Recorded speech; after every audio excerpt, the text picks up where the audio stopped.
One of the things you talked to me about the other day was the Beatles. Well, the Beatles were the creation of the Tavistock Institute. And you know, you have to go back to your college days on the writings of Aristotle.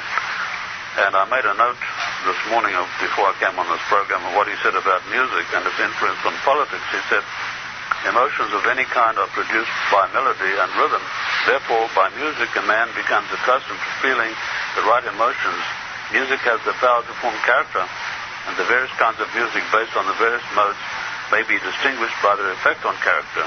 One example, working in the direction of melancholy, another in the direction of effeminacy, one encouragement, abandonment, another self-control, another enthusiasm, and so on through the series.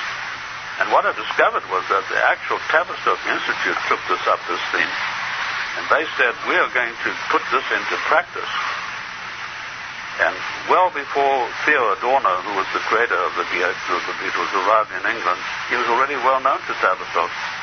And he was offered a facility at Scotland at Gordonstoun School, where the royalty were educated.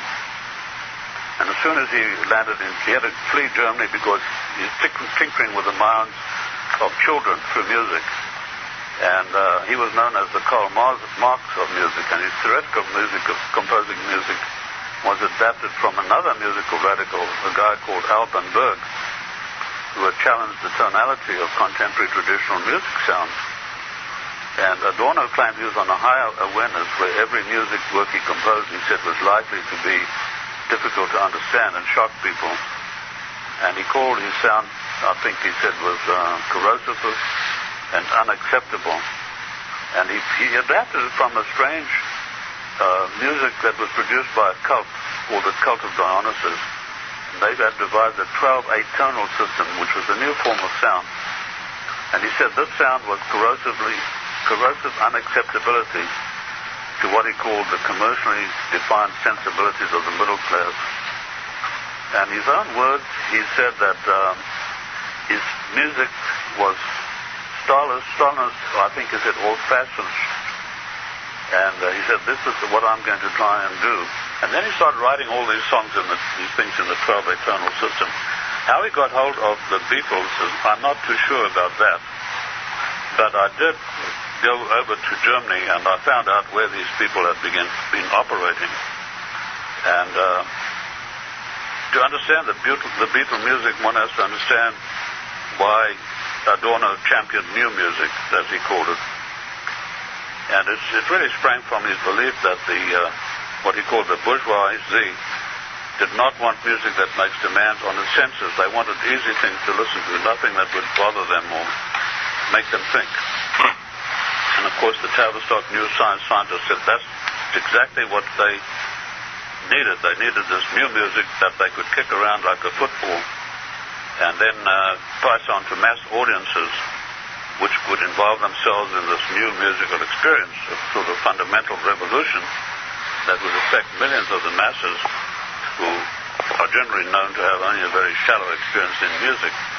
And thus was born the whole set of uncomfortable music, as he called it, Adorno's term, based on the 12/8 tonal system. And that he composed especially for the Beatles. And people wonder why they were called the Beatles. Well, he took this from the scarab beetle, which is an ancient Egyptian symbol. And the scarab beetle was what inspired them to call the Tavistock New Science scientists to call this group the Beatles. It wasn't just a name chosen out of the fresh air. And he also worked on voodoo drumming, which was quite a complex subject. He said it's not simple, but consists of complex patterns that affect the mind. And of course, the Beatle music didn't come anywhere near close to achieving such a state when it was first introduced, but it regressed. And as we know, later groups came out of England, all out from the same stable, and their music became absolutely brutal. I mean, rock music today is brutal. It brutalizes the mind and desensitizes the sensitive.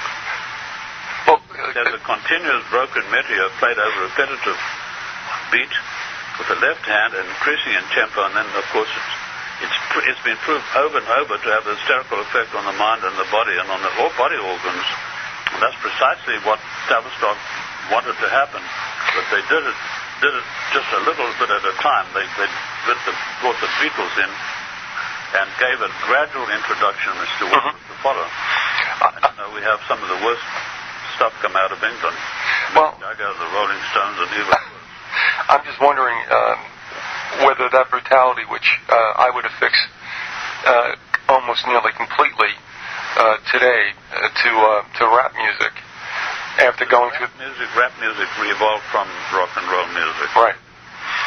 But I think there definitely is. Of course, what they wanted was they used the Beatles for proliferation of the drug usage amongst the American youth. Mm-hmm.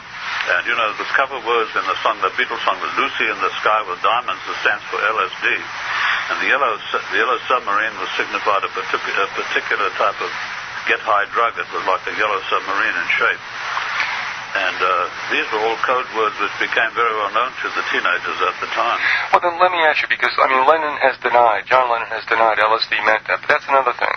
What I'm curious about, too, is if obviously the Beatles were a construct of Tavistock, they obviously knew things, and I'm just wondering, if Lennon is assassinated, which I think he was, I think that's an MK Ultra classic hit, was he about to say something? Was he about to give it away? Yeah, he was.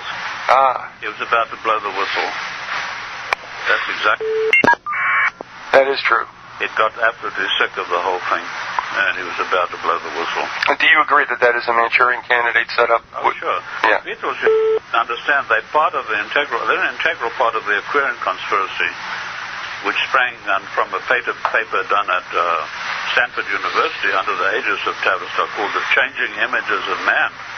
And the Beatles, and it was not a spontaneous rebellion by youth against old social systems. It was a carefully crafted plot by Tavistock, which of course they were careful not to identify themselves, to introduce a highly destructive and divisive element into a large population group targeted for change against its will. And new words and phrases were prepared by Tavistock, and social scientists were introduced to America along with new music, such as rock and teenager and cool and discovered and pop music. And these were a lexicon of disguised code words, signifying the acceptance of drugs. The Codex was inserted into the Beatles songs, as I've told you, Lucy in the Sky, Diamonds, and so on and so forth. And the word teenager, by the way, was unknown just before the Beatles arrived on the world stage. Never been heard before. All these were created, along with the music, they created a whole lexicon of new terms as well. Can I ask you, though, I wonder what George Martin's role was in all this, and you may not know, but was he the acceptable personage out there who could... I don't know. Yeah, that's a tough one. All right. Also, I want to run something by you. I had told you that I got in touch with a researcher who has done work in Adorno. He clearly is just not a usual composer.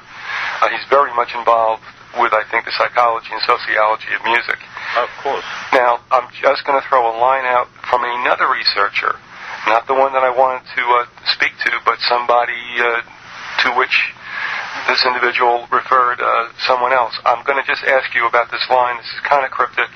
We may not have the time to go into it, but let me just do it since you're here, Doctor. And that is, specifically, I'm wondering whether Adorno or others in the Frankfurter School, I guess that is, ever articulated a free speech theory in these terms, possibly in the specific context of an anti-fascist program. Not of an anti-fascist program, no. They didn't. Was Adorno chased out of Germany because he was an anti-fascist? He was chased out of Germany because he was tinkering with children's minds. Okay. Music. To music. And he was promoting socialism, which was a very taboo subject for Germany. Being close to communism, the Germans equated socialism with communism. That's why he was chased out of Germany. He was actually tinkering with the minds of children through music. I got onto him pretty quickly, and he was chased out of Germany, and he was given sanctuary by the British royal family, and he was put up at Gordons's School, which, as you probably know, was where Prince Philip, the Duke of Edinburgh, and Prince Charles, and all the British hoi polloi get educated. As Tavistock was to the British, what we call the British second invasion with music. Oh, absolutely. They were behind it every inch of the way. And Ed Sullivan was instructed to go out and gather as many teenagers, preponderance of girls if possible, young girls. They were paid $20 each and bussed out to the airport in New York. And they started swooning and crying and going mad when the Beatles, they'd never even heard the Beatles' music, not been played in America. Yep. Last question, and as Tavistock was to the invasion by the Brits, what about Stanford Research Institute, perhaps? That's part of it. And rock and roll here? Stanford is under control of Tavistock. Right.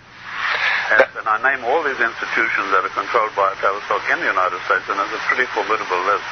And I would recommend that if anybody really wants to know more about the subject, not because I've written a book, but it's the only book I know of that really lists all these organizations. That's the fourth edition of my book.